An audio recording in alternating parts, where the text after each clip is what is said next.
Tudo bem, vamos ver se estamos ao vivo.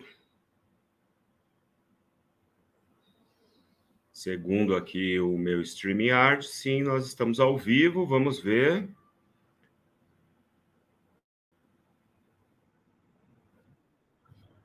Estamos sim, estamos muito ao vivo. Boa tarde, meus caros e minhas caras, sejam muito bem-vindos e bem-vindas a mais esta live do canal Doni Correia, uma teia de ideias. Esta live, domingo é Freud, né? O nosso companheiro, nossa live companheira aí de todos os domingos. Eu sou Doni Correia, muito prazer, mestre e doutor em Estética e História da Arte, membro da Associação Brasileira dos Críticos de Cinema, a Abracine, e da Associação Brasileira dos Críticos de Arte, a ABCA. E aí, pessoal, antes de eu dizer sobre o nosso tema e também já encorajá-los a se inscreverem, quem não está inscrito, e também agradecer a TV 247 pela retransmissão das minhas lives e encorajá-los de alguma maneira a disseminarem a palavra desta teia de ideias, aí arregimentando mais teiudos e teiudas para a nossa grande urdidura de ideias aqui, que é esta teia. Eu vou quebrar o protocolo hoje, não é? E dizer que eu estou de saco cheio, mas eu estou de saco muito cheio, gente. E por que eu estou de saco cheio? Porque esse canal, como eu falo sempre para vocês, que é o meu divã, onde eu falo de coisas que me são interessantes, não é? Ligadas às humanidades. Vocês que já me acompanham sabem que eu sempre falo que este canal é feito, né, de uma série de saberes aí para a gente poder refletir sobre a existência, sobre a arte, sobre a estética. É um canal que é modesto, é um canal que vem crescendo aos poucos, mas desde que monetizou, este canal não cresce como eu gostaria, embora eu esteja trabalhando sempre para trazer conteúdos regulares para vocês. E por que isso me enche o saco, né? Por que eu disse que eu estou de saco muito cheio? Porque, obviamente, esta plataforma também não colabora, né? A plataforma em que nós estamos prefere, né, os temas mais quentes, prefere aí os problemas mais pungentes aí, os problemas mais urgentes para serem discutidos. E nossos canais que trabalham com temas que não são exatamente quentes e também não trabalham com teorias de conspiração, a não ser para criticá-las, né? Ou então não trabalha com o ódio, não é? Com temas polêmicos, com mentiras e fake news. Obviamente que isso não dá audiência e faz com que o canal fique estagnado. Por isso eu já pensei muitas vezes e tenho pensado cada vez mais em simplesmente desistir deste canal. Porque, embora vocês que me acompanham sejam pessoas maravilhosas que incentivam o meu trabalho, chega uma hora que a gente pensa, bom, para que eu estou fazendo isso, né? Obviamente que a gente, em algum momento da nossa vida, sempre olha no espelho, a gente sempre se olha e diz, para que eu estou aqui? O que é isso tudo, não é? Estas são as grandes reflexões que a gente tem no nosso dia a dia e que acabam se espraiando para tudo que a gente faz em termos de trabalho, em termos de empenho. Esse canal, ele é uma coisa muito modesta, né, do ponto de vista de seguidores e de inscritos, e eu sempre digo para vocês, por favor, apoiem-nos, não precisa apoiar com dinheiro, não precisa mandar superchat, não precisa colocar o seu dinheiro no nosso canal, inscreva-se e compartilhe muito, né? Tome um tempo ali para você converter alguns teiudos e algumas teiudas que podem gostar do nosso conteúdo. Porque, de fato, eu tenho ficado bastante chateado com o alcance da plataforma e com a vontade que eu tenho, ao mesmo tempo, de produzir conteúdo e vir aqui conversar com vocês. Então, existe um choque entre o meu desejo e a realidade. E é sobre isso que a gente vai falar hoje aqui.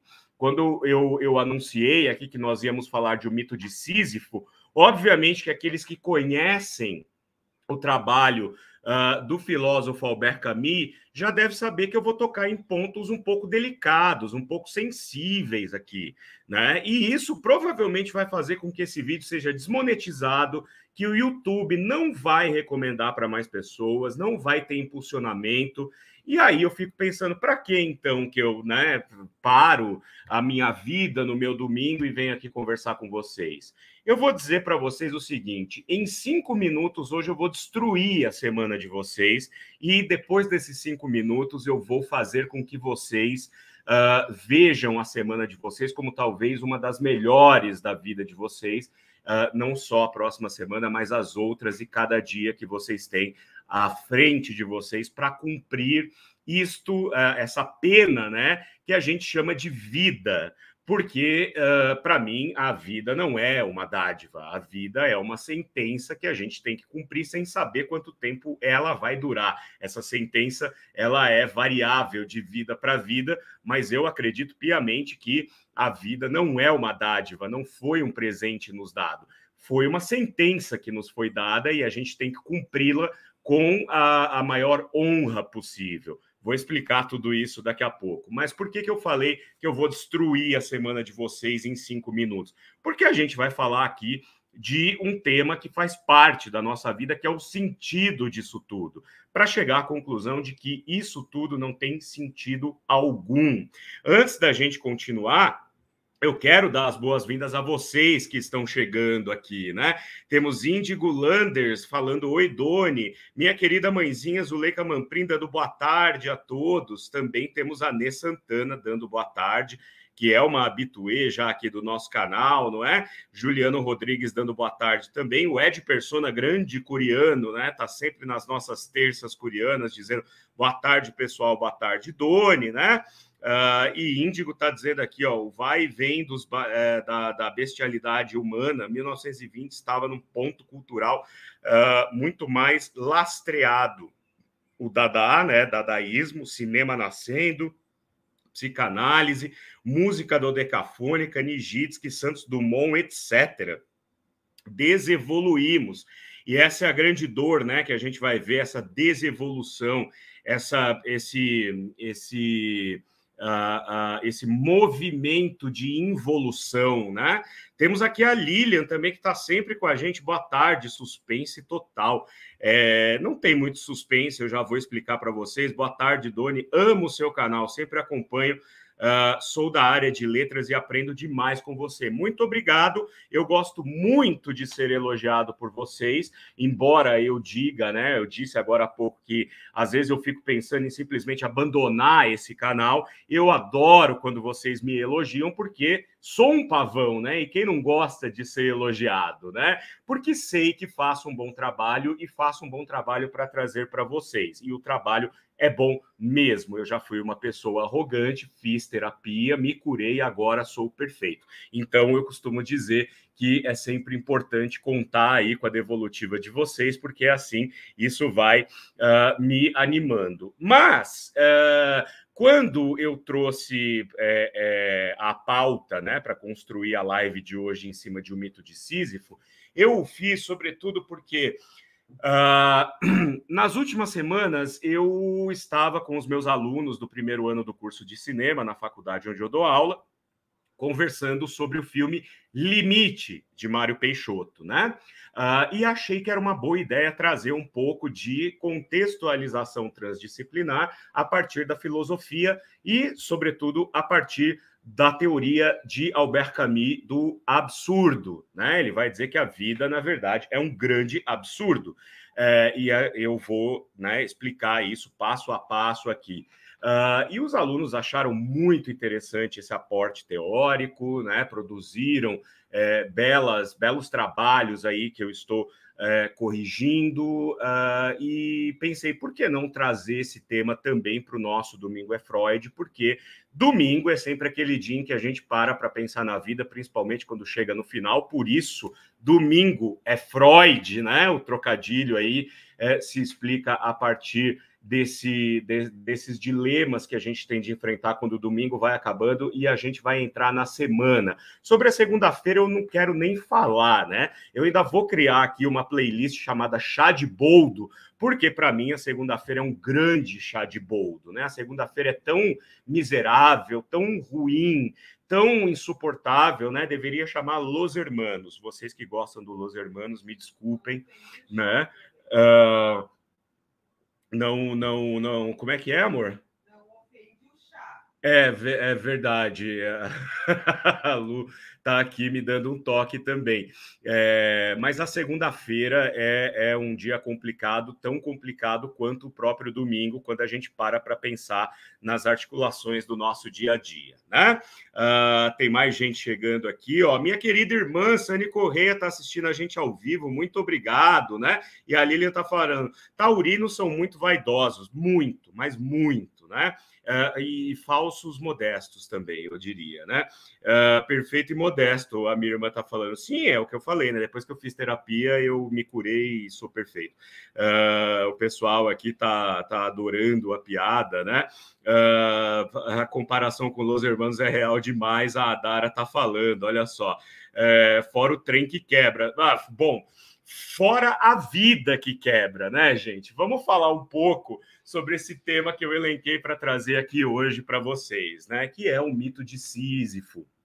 É um tema recorrente aí na filosofia contemporânea e é algo muito interessante de se discutir para a gente poder olhar para a nossa vida e ver que, eu falei no começo, né? Às vezes a gente se olha no espelho e pergunta qual o sentido de tudo isso, né?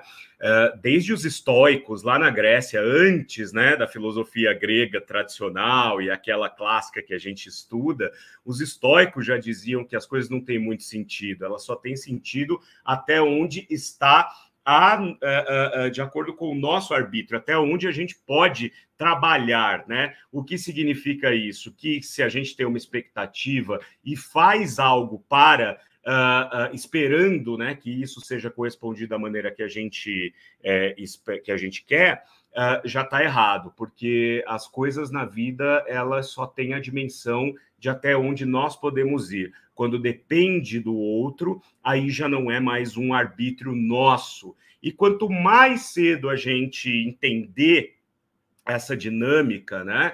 Entender que se eu faço alguma coisa esperando algo em troca e não receber este algo que eu esperava em troca, isso não é problema meu, porque se eu fiz da melhor maneira para poder, de fato, esperar o que eu queria em troca, isso é o suficiente. Aquilo que vem do outro lado não é problema meu, não adianta eu me culpar, não adianta eu xingar, não adianta eu bater os pés, espernear, nada. Por quê? Porque não está no meu alcance.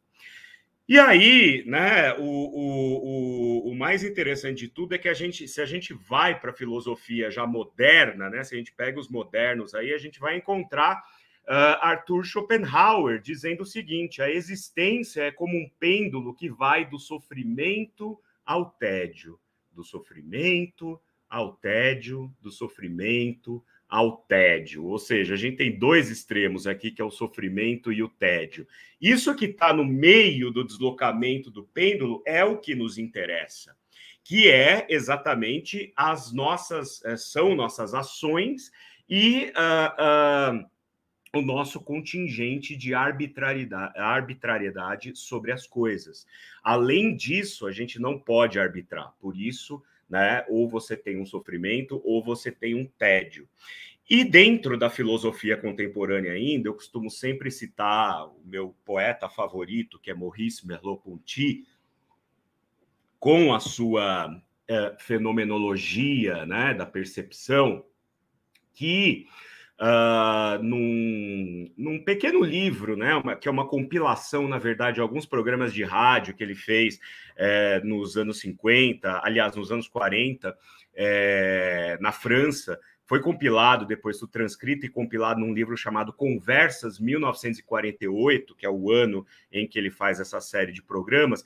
Ele vai dizer uma coisa sobre nós, os modernos, os seres modernos, né, que acho que elucida bastante, que eu já trouxe aqui uma série de vezes, né? Ele diz o seguinte: o coração dos modernos é um coração intermitente e que nem mesmo consegue se conhecer. Entre os modernos, não são apenas as obras que permanecem inacabadas, mas o mundo mesmo, tal como elas o exprimem. É como se fosse uma obra sem conclusão, do qual não sabemos se jamais comportará uma. Portanto, o Maurice Merleau-Ponty está dizendo o seguinte: no âmbito geral, né, se a gente for levar isso para o macro das coisas, a vida, como se apresenta para nós, ela é, na modernidade, claro, ela é sempre incompleta, ela é sempre intermitente. E a gente não tem garantias de que essa vida terá uma resposta lógica para as coisas. Por quê? Porque não existem respostas lógicas. Os próprios existencialistas, né, e os próprios filósofos do século XIX, Schopenhauer, Nietzsche, enfim, todos esses que eram extremamente pessimistas, Kierkegaard, né, que a gente vai falar daqui a pouco sobre ele, já viam que, na verdade, a vida ela não tem sentido. A vida não vem com um sentido intrínseco. Quando nós nascemos, e deve-se dizer, nós nascemos sem pedirmos, não é? Claro que se a gente for para questões religiosas, como a gente vai falar daqui a pouco também, a gente pode pensar que não, né? Segundo o Espiritismo, que é uma doutrina que eu gosto muito, não, nós sabemos que vamos nascer neste corpo, nessa vida, nos relacionarmos com as pessoas que nos relacionamos, a família que nós temos e tal. Não, nós concordamos em passar por isso, por algum tipo de purgação. Mas, do ponto de vista filosófico, a vida tem o sentido que nós damos a ela, e não um sentido em si que vai guiar a nossa existência, né? Em termos de duração, em termos de missão, em termos de ações, nada disso. Nós é que damos o sentido a esta vida, não é? Por isso que eu falei que eu ia destruir a semana de vocês em 5 minutos. Agora já deve ter passado os 5 minutos aí, então eu vou começar a reconstruir a semana de vocês, e vocês vão poder, a partir disso, ter talvez uma excelente semana, não só essa, como as próximas. Por quê? Porque nem tudo está perdido. Na medida em que a gente entende que a existência ela não faz o menor sentido e que o sentido somos nós que damos à existência, as coisas começam a ficar um pouco mais tranquilas, um pouco mais calmas, um pouco mais controlável, digamos assim, não é?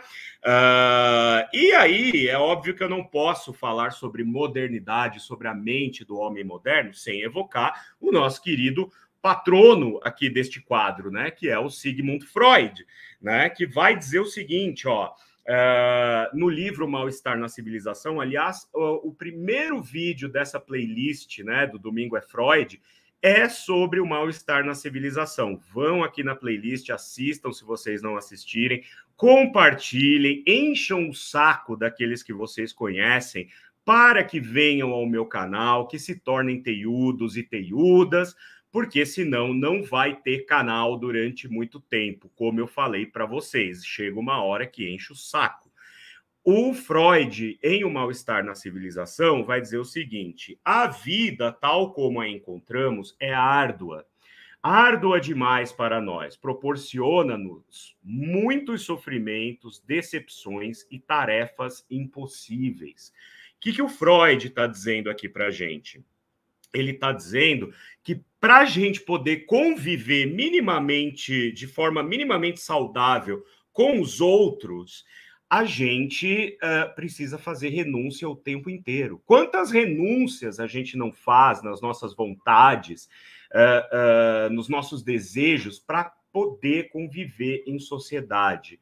Quantos sapos a gente não engole no dia a dia para poder conviver de uma maneira minimamente civilizada? E ele vai dizer que isso é um processo do qual a gente não pode escapar. Do contrário, nós não estaríamos mais aqui. Se todos fizessem aquilo que dá na telha, na hora que dá na telha, a civilização já teria sido extinta.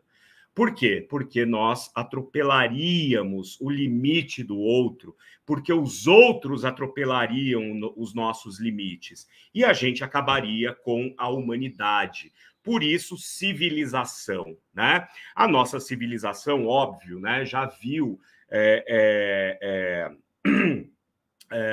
acontecerem por aí várias guerras. A gente agora, ontem, né, tivemos outra guerra, não bastasse o conflito da Ucrânia com a Rússia, agora nós temos um conflito ali no Oriente Médio, na faixa de Gaza, um estado de guerra, um estado de exceção, não é?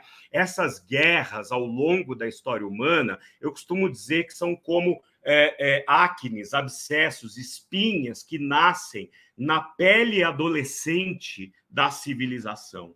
A civilização é adolescente, nós somos adolescentes.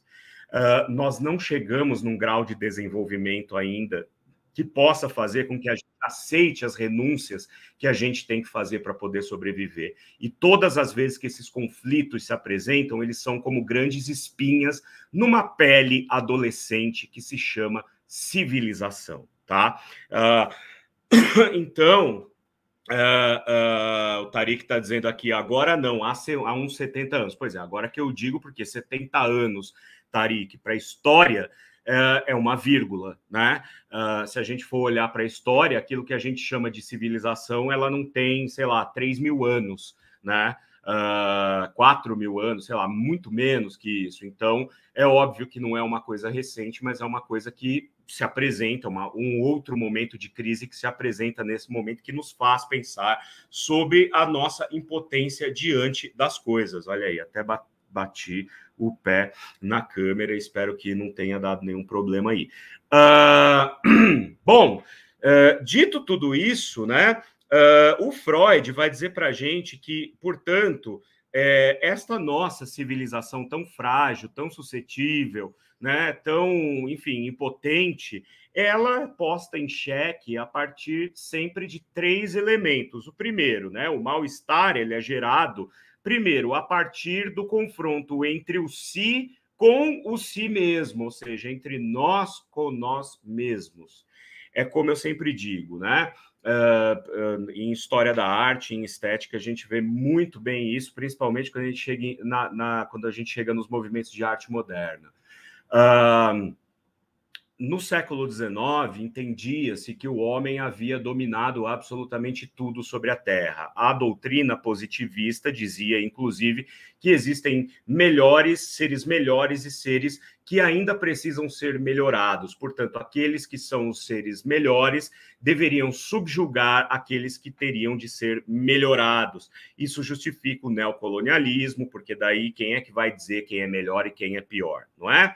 Isso justifica uma série de incongruências na convivência das nações. Isso vai desembocar na Primeira Guerra Mundial. Quando a Primeira Guerra Mundial acontece, o ser entende, né, o homem, o ser, entende que não, ele não está no controle da natureza, não está no controle dos outros, e a psicanálise vai mostrar a esse homem moderno que ele não está no controle nem de si mesmo, né? Porque existe o inconsciente e ele não pode acessar o inconsciente que vive dentro dele. Isso é uma crise existencial muito grande.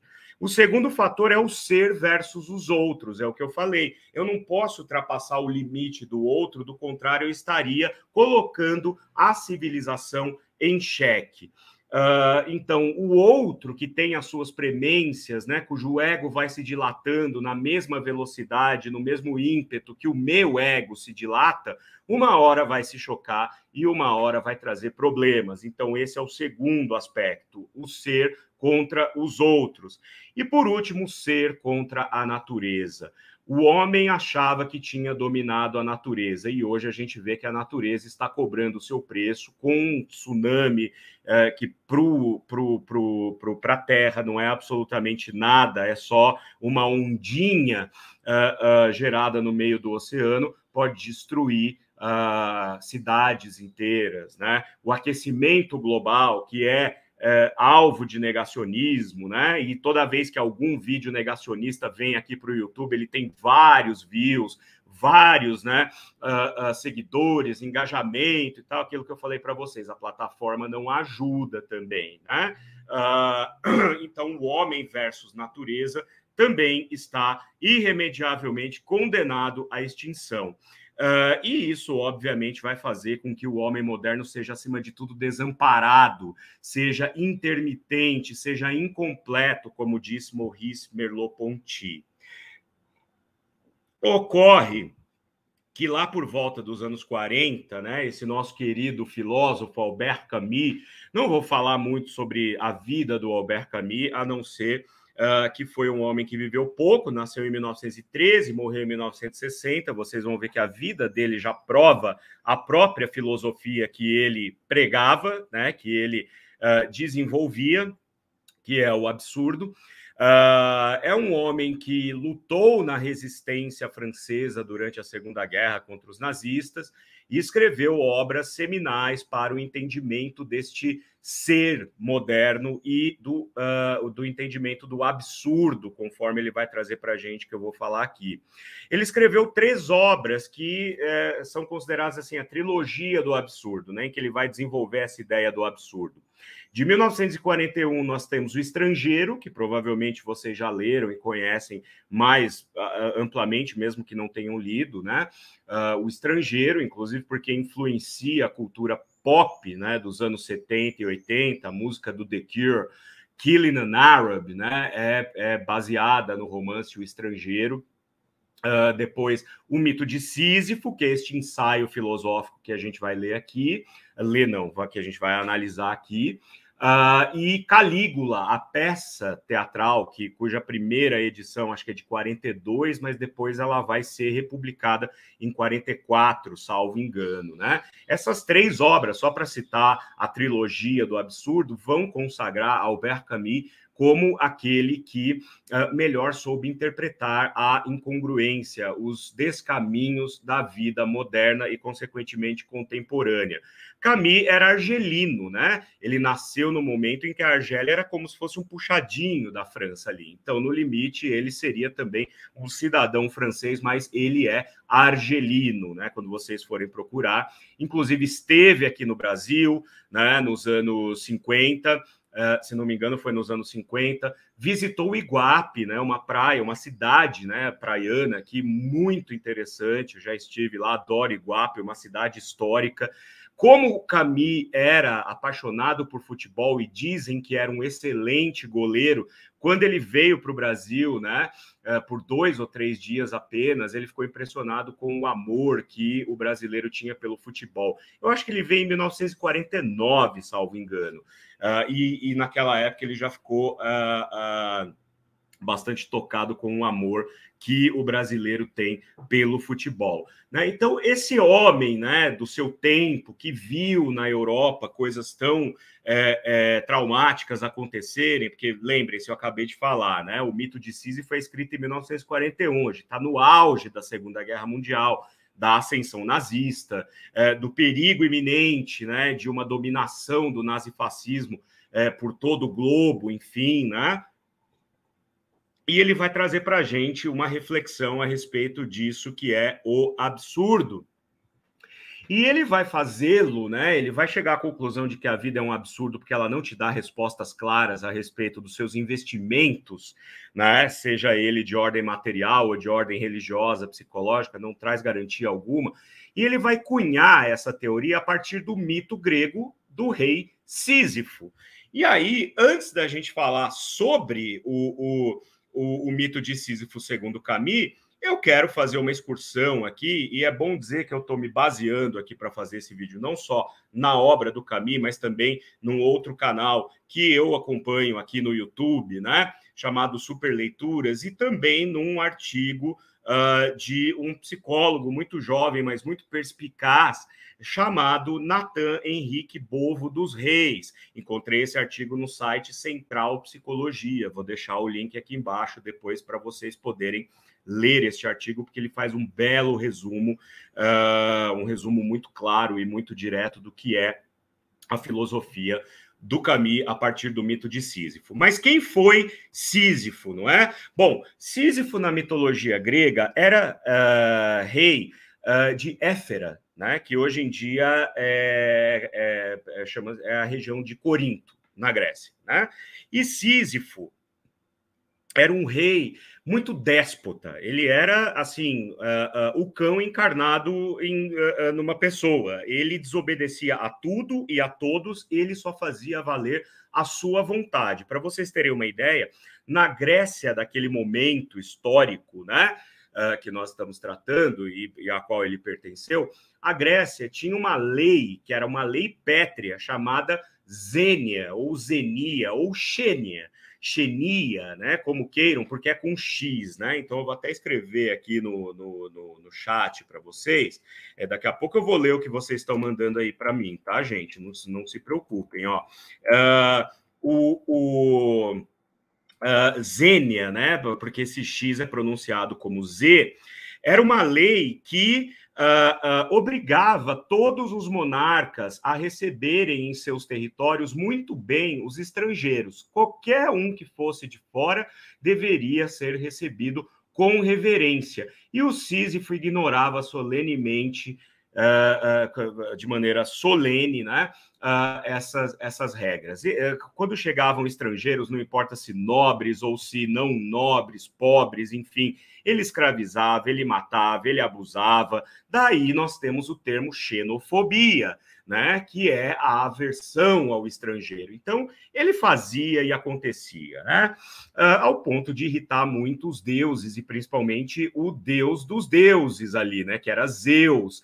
E para a gente não esticar muito, né, essa história, porque não é o foco aqui, Sísifo chegou a enganar Zeus em troca de uma fonte para a cidade dele, e Zeus, absolutamente tomado de fúria, foi até Thanatos, que é o deus da morte, né, o deus do submundo, vamos colocar assim, e falou: pega esse cara, dá um jeito dele morrer e leva ele para o Hades, leva ele para o mundo dos mortos. Lembrando que na mitologia grega não existe essa coisa de céu e inferno, existe o mundo dos mortos, que é o Hades, para onde iam, né, os mortos, e lá eles teriam uma eternidade no submundo de acordo com a vida que eles viveram, ponderando aí, né, as qualidades e os defeitos, enfim. Não é exatamente o inferno. E Thanatos leva Sísifo para o Hades. Chegando lá, e Sísifo deveria ser acorrentado, né, e ficar lá preso no Hades durante a eternidade toda. Durante a eternidade é ótimo, né? Mas Sísifo era muito sagaz, né? Sísifo era um cara que ele era esperto, né? Vocês já vão ver aqui. Ele diz o seguinte, né? Pô, Thanatos, como é que é esse negócio aí de acorrentar, né? Como é que você faz para acorrentar as pessoas? E o Thanatos, meio idiota, ensinou para o Sísifo como é que ele fazia. Pois Sísifo, então, pegou as correntes e acorrentou Thanatos e fugiu do mundo dos mortos, voltou para a Terra. Ele sabia que ele ia ser perseguido a partir daí com muito mais fúria por Zeus e os outros deuses, né?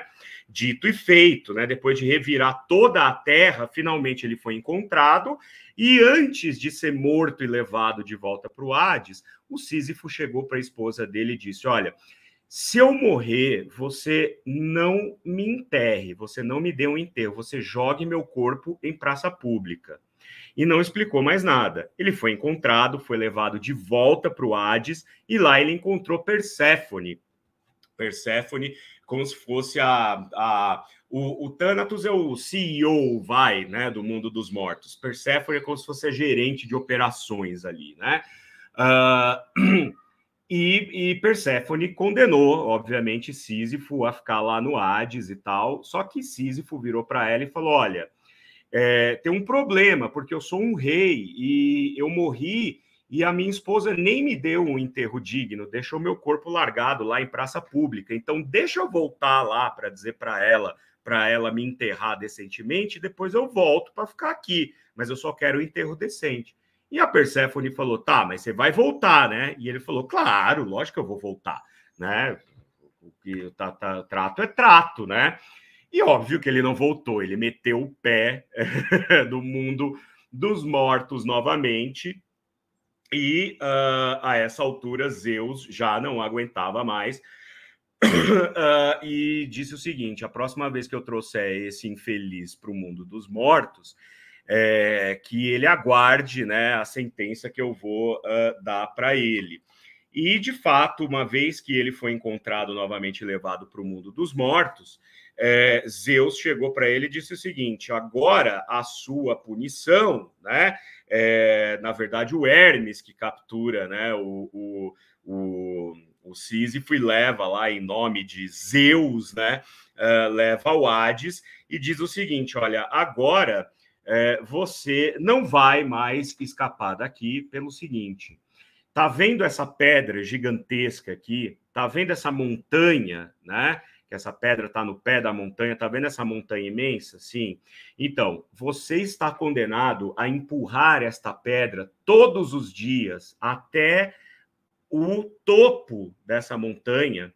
E quando você chegar lá em cima, essa pedra vai rolar de volta para o sopé, para o pé dessa montanha. E você vai descer, vai pegar essa pedra, vai empurrar de novo lá para cima. Quando você chegar, a pedra vai rolar lá para baixo. Você vai voltar, vai empurrar a pedra lá para cima. Ela vai rolar lá para baixo e você vai fazer isso por toda a eternidade. Esse é o mito de Sísifo, né? O Ed Persona está falando, houve uma grande mobilização para capturar o homem, né? Ele parou, né? O Olimpo, ele parou a Terra por algum tempo, porque houve assim essa verve do rei que enganou os deuses por mais de uma vez, né? E esse sendo o mito de Sísifo, o Albert Camus vai se valer dessa mitologia para cunhar o conceito do absurdo.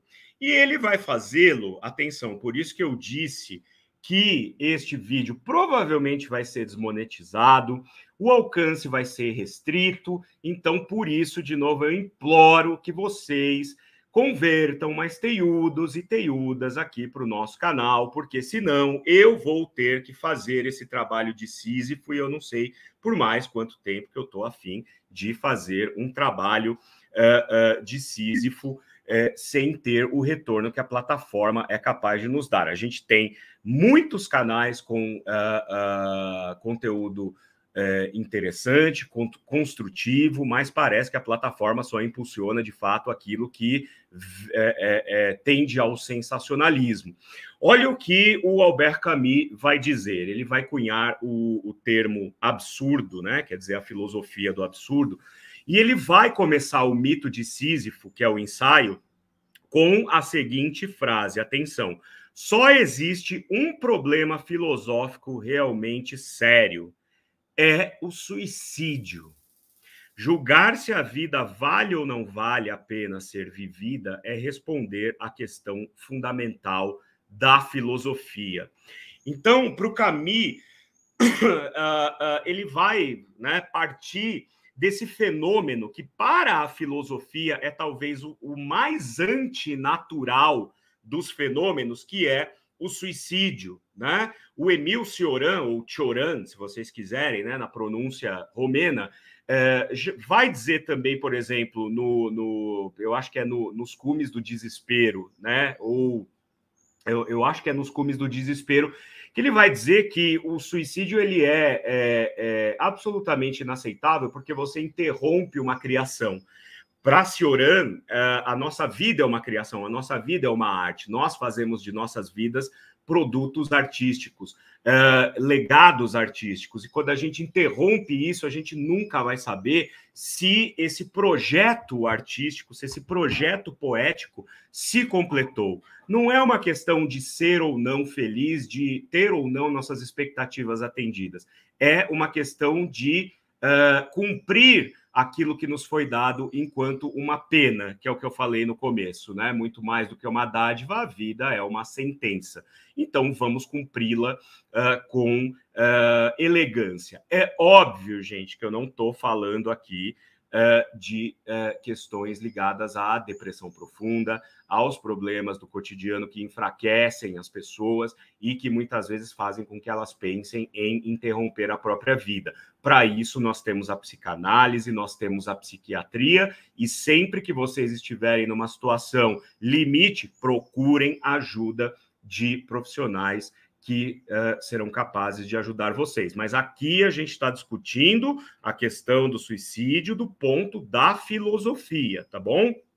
E o Camus vai dizer que esta sensação de vazio que nos faz pensar em interromper nossas vidas vem da noção que a gente tem de, enquanto indivíduos, sermos confrontados com o universo. E o universo é vasto, o universo caminha sob leis próprias, o universo faz aquilo que quer e quando quer e como quer. E isso nos apequena, nós somos apequenados diante do universo. E isso nos dá, então, esta sensação de que nós estamos deslocados no lugar errado, na hora errada, e queremos interromper a nossa existência.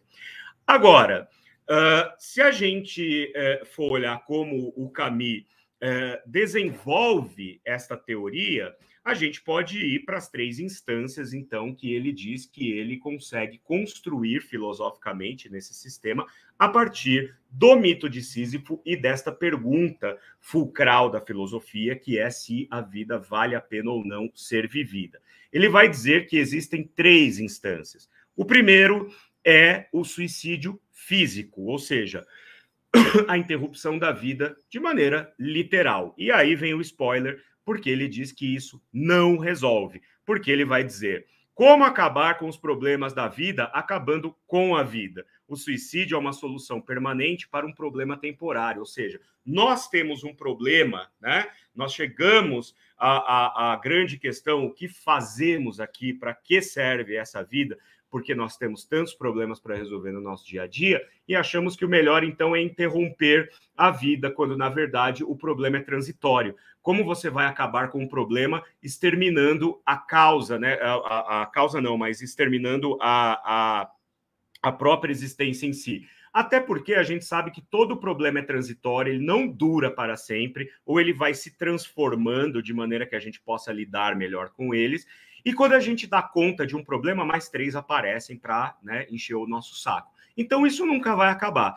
Portanto, se você extermina, né, se você interrompe a própria vida, você está acabando com a questão de base, né, para tentar acabar com um problema que era todo o tempo transitório.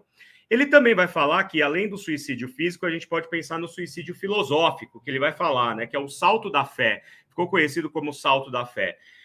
E ele vai dizer isso porque, assim, muitas pessoas acabam, então, transcendendo esse mal-estar, essa angústia da vida, por meio de uma crença em algo que exista depois dessa vida. É comum isso nas religiões, né? Crer num paraíso que existe para além desta vida. Quando eu morrer, o meu Deus vai me levar para um mundo que é muito melhor. Ele fala que isso, na verdade, é uma grande trapaça. Camus gostava muito de ler Søren Kierkegaard, né? Que é o filósofo dinamarquês, que também, lá no século XIX, já tratava dessas questões sobre o absurdo, mas não com essa nomenclatura. Só que ele vai dizer que o Kierkegaard, ele trapaceia na medida em que ele fala que abandona-se o problema de ser alguém ali com os problemas prementes do dia a dia e se volta, né? Esse ser se volta para uma crença num Deus, né? Então você vive hoje pensando em algo que vai vir depois, ou seja, você não vive o hoje, você simplesmente sobrevive ao hoje pensando no que há depois. E o Camus vai dizer que isso não é problema algum, ter fé. Eu, por exemplo, tenho a minha fé, tenho a minha religiosidade, e não vejo problema nenhum nisso. E o próprio Camus, que era ateu, dizia, não tem problema você crer, né, numa vida depois da morte, num Deus que vai, de alguma forma, resgatá-lo pelas boas ações que você fez. O problema é você abdicar da sua vida no hoje, esperando aquilo que vai vir depois. Eu até gostaria de viver uma vida assim, né? Largar essa vida de pagar conta, de ficar aqui pedindo, pelo amor de Deus, para vocês, né, compartilharem meu vídeo para eu ter mais inscritos e tal, e morar no meio do mato, plantar para comer, entendeu? Criar galinha para comer e ficar lá vivendo uma vida frugal, longe de todos e de tudo, né? Mas eu sou um homem moderno, né? Eu sou um homem da modernidade, né? A minha vida é incompleta, vocês viram Merleau-Ponty falando, né? Portanto, eu não me adaptaria, eu gostaria de saber como a vida caminha nesta sociedade doente em que nós viemos parar. E, além de tudo, sou taurino, como disseram aqui há pouco, né? E pavão. Então, eu não ia conseguir ficar longe, né, da civilização por muito tempo. É um paradoxo irremediável, né? Então, este é o suicídio filosófico. E, por último, Camus vai dizer que existe uma terceira instância chamada de aceitação, né? Que é aquilo que a gente fala, né? O grande meme, né? Aceita que dói menos, amiga, né? Beijinho no ombro. Tá certo, é assim mesmo. É assim que funciona, segundo Camus, para que a gente possa levar essa vida da maneira minimamente aceitável para nós e para os outros, não é? Ele vai dizer que é a consciência do trabalho em vão. Quando você olha para Sísifo empurrando a pedra lá para cima e depois a pedra rolando lá para baixo para ele ter que buscar e levar lá para cima de novo, você tem a consciência do trabalho em vão. E quando você toma consciência de que todo trabalho é em vão, você está livre para trabalhar da maneira que lhe faça mais feliz e completo. Ele vai dizer: subimos a montanha de segunda a sexta e descemos no fim da semana. Subimos a montanha a vida inteira para que tudo acabe no final. Né? Aquela pergunta: para quê? Para que tudo isso? Né? Se tomamos conhecimento deste absurdo, estamos livres para dar nosso próprio significado. Não para encontrar significado, para dar significado. É aquilo que eu falei. A vida não tem um significado que a gente precisa encontrar. Preciso encontrar o significado da minha vida. Não, eu tenho que dar significado à minha vida porque ela vem vazia de sentido. Essa é a grande questão aqui da filosofia camusiana, né? E ele diz ainda, ó, o absurdo, e ele vai dizer, né, que né, nessa discussão, né, a respeito do que é absurdo e do que é a vida, ele vai dizer o seguinte: o absurdo, só porque a vida é um absurdo, desprovida de sentido, e a gente tem que lutar em dar sentido a ela, só porque é um absurdo, né, não faz menos prazeroso coisas como o amor, a arte, a música, uma comida, um passeio, né? Até porque, se o mundo fosse claro, a arte não existiria. Gente, a arte só existe porque existe a dor. Se o mundo fosse perfeito, não existiriam artistas, não existiriam poetas, pintores, escritores, atores, atrizes, não. A gente só tem tudo isso, ainda bem, graças ao bom Deus, seja ele quem for, porque existe a dor. Se a gente não sofre, a gente não cria. Essa é a noção do absurdo, segundo Camus. O fato de eu empurrar a pedra a semana inteira, de segunda a sexta, lá para cima, só para no final de semana ver ela rolando lá para baixo de novo, e aí na segunda-feira, que é um chá de boldo, pior que o Los Hermanos, junto com a Malu Magalhães, enfim, né? Se isso não existisse, provavelmente a gente ficaria de fato oscilando entre o tédio, né, e a falta de sentido, o sofrimento, como Arthur Schopenhauer fala. Mas como nós somos seres que temos o livre-arbítrio de escolher a forma como nós queremos viver e como essa vida pode nos fazer bem, nós temos que nos ater no esforço que Sísifo faz enquanto ele está empurrando a pedra morro acima. Por isso, né, que o Camus vai dizer aqui mais adiante, né, eu elenquei outros tópicos aqui que ele fala, ó, a gente passa, né, segundo Camus, segundo a filosofia do absurdo, por algumas etapas, né? Quando nos revoltamos, por exemplo, né, que a gente passa aqui pelo... Ele fala que a gente pela revolta, pela liberdade e pela paixão. Ou seja, primeiro a gente fica revoltado porque não consegue dar conta da nossa vida.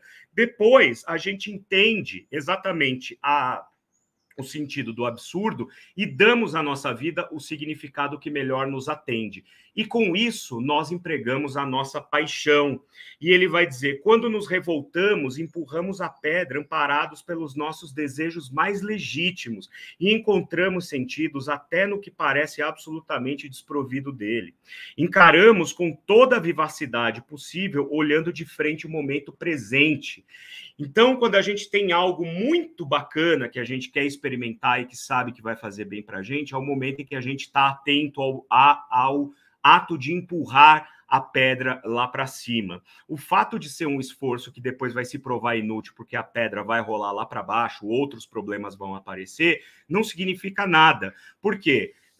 Como ele fala, né? Isso não anula a beleza de um amor. Quando a gente tá, sei lá, no começo de um namoro, quando a gente ainda não tá casado, não mora junto, nossa, vai chegar o fim de semana, eu vou encontrar meu namorado, vou encontrar minha namorada, vou visitar meus pais que moram em outra cidade, minha mãe vai fazer ali aquela comida que eu gosto. Ontem, por exemplo, gente, eu estava aqui em casa, depois de uma semana longa, de uma semana extenuante, semana de prova na faculdade, coisas para serem resolvidas, dormindo muito mal, sim, eu sofro de insônia. Chegou ontem, eu falei, hoje eu vou sentar e vou escrever mais um pouco do roteiro de longa-metragem que eu estou trabalhando há anos, né? Então, eu fiquei o dia inteiro ontem escrevendo lá, escrevi 30 páginas, né, dando continuidade ao roteiro que eu estou construindo. Se um dia eu vou chegar a fazer este filme que eu estou escrevendo, se eu vou conseguir verba para fazer isso, se esse filme um dia vai sair do meu papel, se eu ficar pensando nisso, eu nunca vou escrever o roteiro, que é onde a coisa começa. Então, eu, imbuído de um desejo de aproveitar o meu final de semana com a minha esposa aqui em casa, com as minhas gatas, sentei e fiquei escrevendo notas e cenas e diálogos, enfim, para este roteiro que eu estou escrevendo. Ou seja, a vida é árdua, mas nós damos os pequenos significados a elas, não é? E aí, o Camus vai dizer que a gente tem que olhar para o Sísifo no momento em que ele está empurrando a pedra para cima. Quando a pedra rola lá para baixo, é aí que ele toma consciência desse absurdo, ele toma consciência das coisas desprovidas de sentido. Só que isso não faz com que ele deixe de empenhar toda a vontade dele quando ele empurra a pedra lá para cima. E ele diz assim, ó, o Camus, cada átomo daquela pedra, cada lasca mineral daquela montanha repleta de noite, olha que imagem linda, né? A montanha repleta de noite. Aquilo é uma noite interminável, você empurrar, fazer um esforço que você não sabe exatamente para que está sendo feito, né? Então, cada átomo daquela pedra, cada lasca mineral daquela montanha repleta de noite e em si próprias formam o mundo. A própria luta em direção às alturas é o suficiente para preencher o coração de um homem. É preciso imaginar Sísifo feliz. Essa frase que encerra, já perto do fim ali, né? Tá, não é que encerra, mas está próximo do fim do ensaio O Mito de Sísifo, diz tudo, porque quando a gente imagina Sísifo feliz por estar empenhando, né, a sua energia em algo que ele precisa fazer, a gente entende que nas pequenas pedras que nós vamos empurrando morro acima todos os dias, de segunda a sexta, está a razão pela qual nós estamos nesse mundo. E ele cria até uma equação: felicidade é igual realidade menos expectativa. Aí a gente volta lá para os estoicos, né? Quando você faz algo esperando um resultado X, mas tem um resultado Y em retorno, isso não faz da sua atitude ou do seu trabalho algo menor. Você fez tudo que podia para chegar a X, mas o Y não depende de você. O Y e o X, obviamente, depende do mundo, depende desse encontro, desse entrave que depois Freud vai falar que é a expansão do ego em direção ao ego dos outros, em direção ao universo, e isso causa ruído e às vezes nos frustra. Na verdade, muitas vezes nos frustra, né? Mais frustração do que qualquer outra coisa, né? E aí, para a gente finalizar esses comentários e aí poder interagir um pouco com vocês aqui que estão escrevendo para caramba, que bom!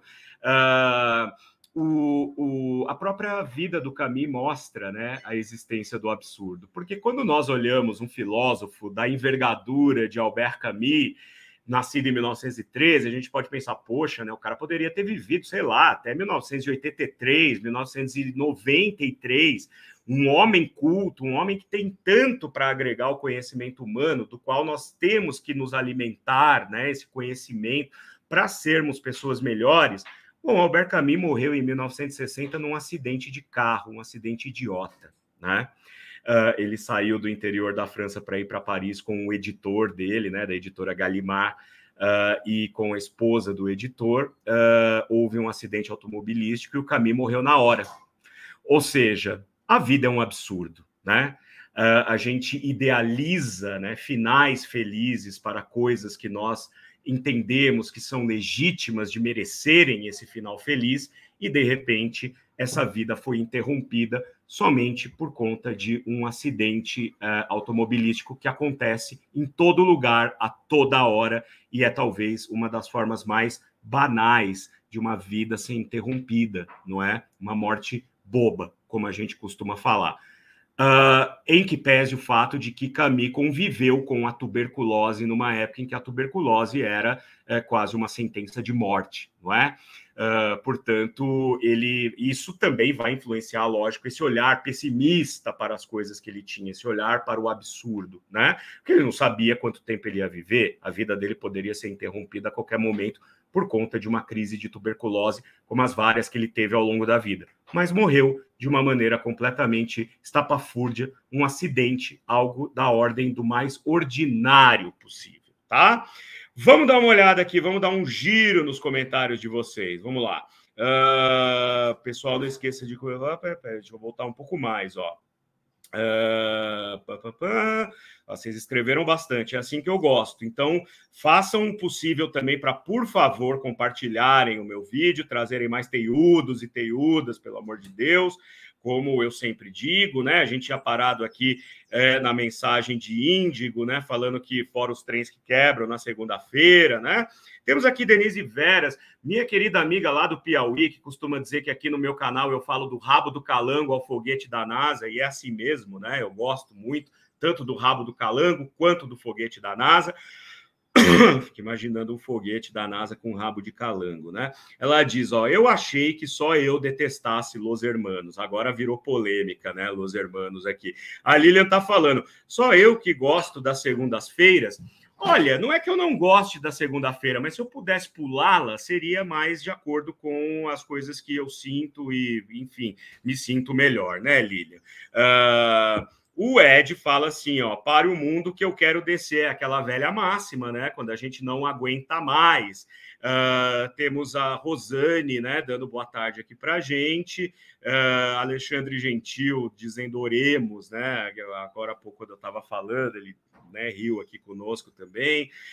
Cristina Pires, ó, boa tarde, Teia, atrasada, mas consegui entrar, não tem problema, volta lá para o começo depois, que você consegue assistir, vai ficar gravado aqui. E compartilhe, para que eu não tenha que mandar Sísifo às favas e largar esse canal também, porque eu já falei, né? A plataforma não ajuda nem um pouco, né? Índigo está falando, a eugenia fascista brotando nisso daí. Existe, né? Provavelmente você deve estar falando quando eu estava falando sobre o positivismo, e é exatamente isso, né? O olhar eurocentrista para a África e para a Ásia era justamente esse povo não tem civilidade, a gente precisa levar a civilidade para eles. Esquecem-se que a civilização africana e a civilização asiática são muito mais antigas que a civilização europeia e muito mais ricas. Isso que me ensinou, né, além das aulas de história que eu tive ao longo da minha vida como estudante, a história da arte me mostrou que a complexidade das civilizações africanas e asiáticas são absurdas, né, e fascinantes. E também está dizendo, o filme King Kong mostra essa arrogância, exatamente, né?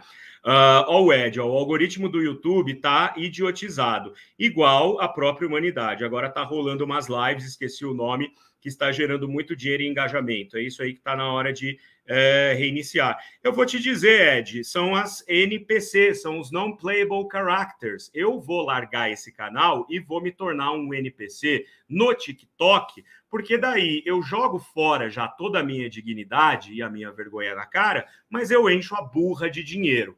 Aí a gente tem que pesar, né? O que vale mais? Isso tem sido muito presente, principalmente entre os jovens, porque nós vivemos uma época em que os jovens já não acreditam mais na CLT, enfim, numa carreira e tal, porque a tecnologia traz ao alcance deles coisas que a gente não tinha, eu pelo menos que nasci nos anos 80, em 1980. Então eles acham que a vida tem que ser uma vela com dois pavis, né, queimando dos dois lados, então ela vai queimar muito mais rápido. E as NPCs são as novas modinhas aí, né? Eu ia falar sobre isso aqui no canal, mas eu achei um tanto quanto enfadonho ficar batendo nessa tecla, porque tem outros vídeos aqui que eu falo dessas modinhas que, pelo amor de Deus, né? Que só vai durar uma semana. Vivemos um Esperando Godot. Esperando Godot, né? Exatamente a cristalização desse sentimento. Você sempre está esperando por algo que não vem, que você não sabe exatamente o que é. Você está esperando algo que você não sabe o que é e essa coisa nunca vem, sendo que você espera ou não, né? E a Simone está dizendo, gente, desculpa, 23 assistindo e apenas 9 curtiram.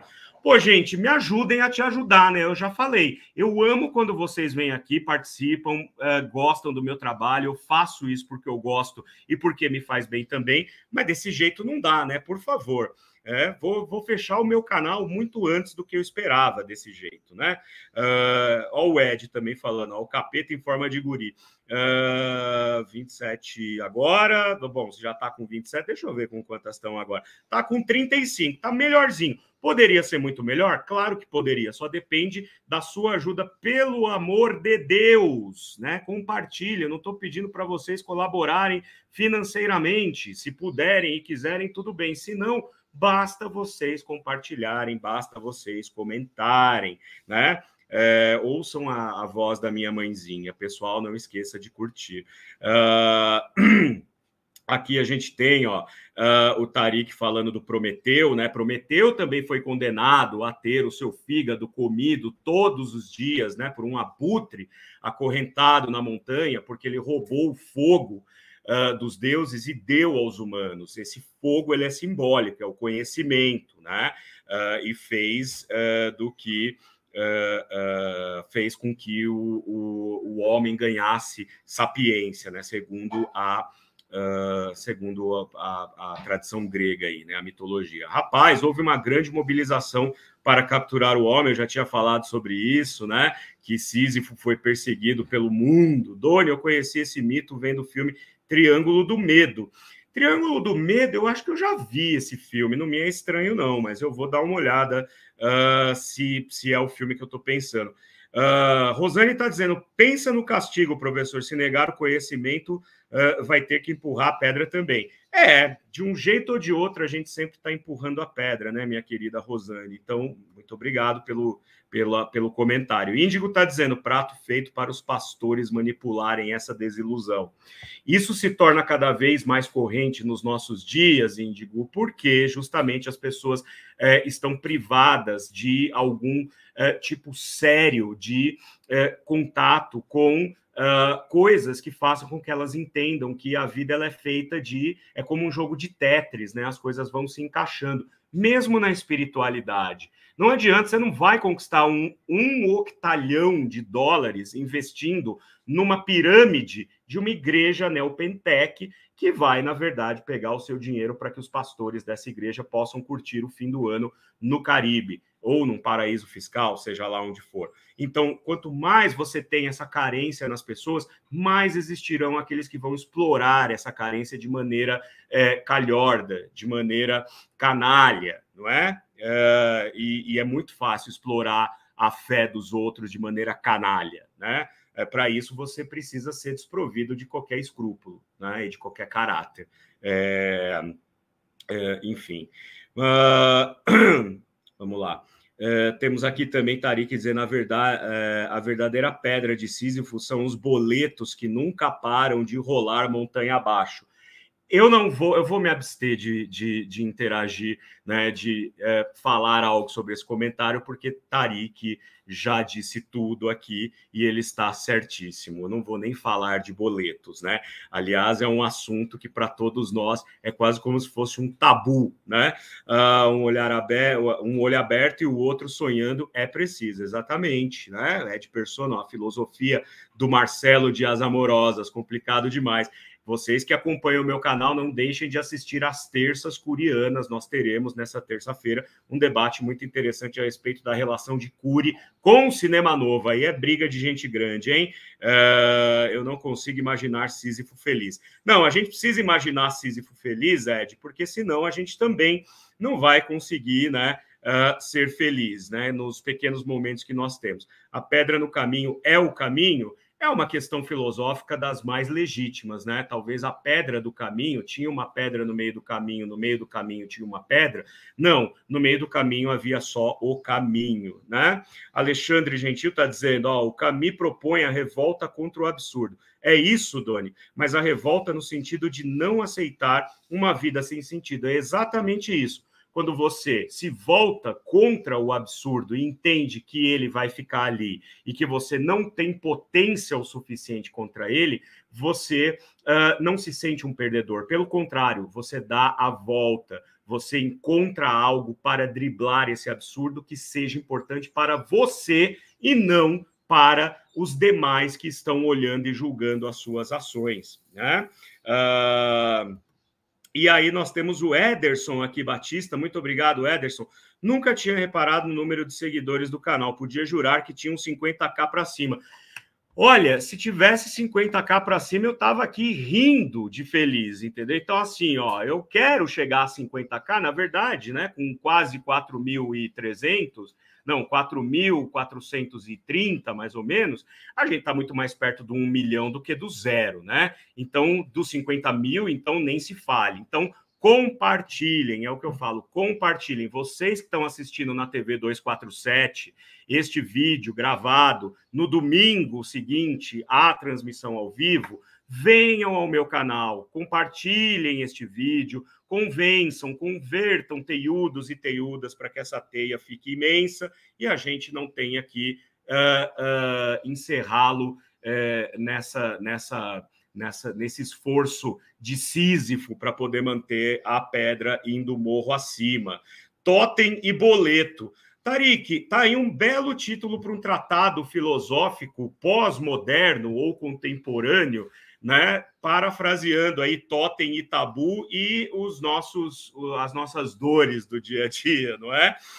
Lília está dizendo, na minha opinião, O Estrangeiro é o livro que melhor sintetiza o pensamento de Camus. Com certeza, né? Um romance filosófico ali. Ele cria uma trama que, na verdade, põe para o leitor que está seguindo ali o pensamento do Meursault, né, que é o personagem principal, que um dia resolve matar um árabe na praia só porque ele quis, e depois ele vai ser julgado muito mais porque não chorou no velório da mãe do que por ter matado uma pessoa. Nessa trama, ele coloca ali no subtexto toda essa ideia dele do absurdo, né? E Índigo finalmente está dizendo aqui, NPC não podemos conformar, né? Tariq está dizendo, quando eu fiz especialização em filosofia da psicanálise com Wellington, vou propor quando eu fizer especialização em filosofia da psicanálise com Wellington, vou propor essa tese. Ele vai adorar, viu? Ele vai adorar e eu também vou adorar ler também. Por favor, me chame para a banca. Eu posso participar de bancas de doutorado e mestrado.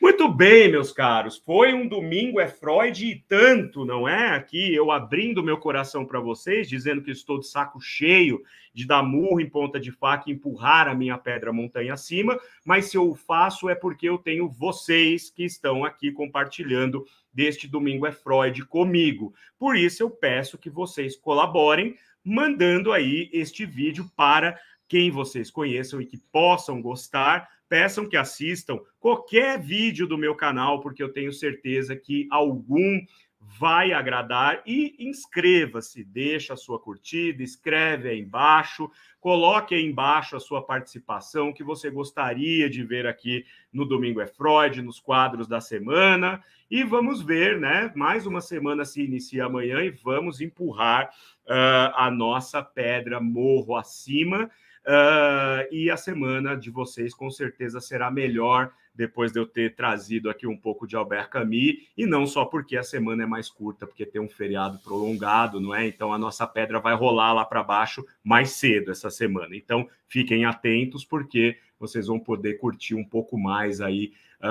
os dias por causa do feriado, mas a pedra tem que sempre ser empurrada para cima, com abnegação, com dedicação e com aquilo que faz bem para a gente. O resto não importa. Muito obrigado, fiquem com Deus, tenham uma boa semana, um ótimo feriado e até o próximo Domingo é Freud. Na terça-feira nós temos Terças Curianas. Abraços, beijos e tchau, tchau. E, aliás, né, antes de eu mandar um tchau, tchau, desculpem, né, eu acabei de ver aqui que o nosso querido Tariq mandou, né, uma contribuição para nós. Eu já havia cometido essa imprudência de não agradecer aqueles que apoiam financeiramente no final de uma dessas lives, porque a pessoa mandou bem no finalzinho, mas hoje eu acabei vendo aqui. Muito obrigado, Tariq, obrigado pela aula, ele está dizendo. São apenas algumas considerações. Obrigado e até a próxima. Tchau.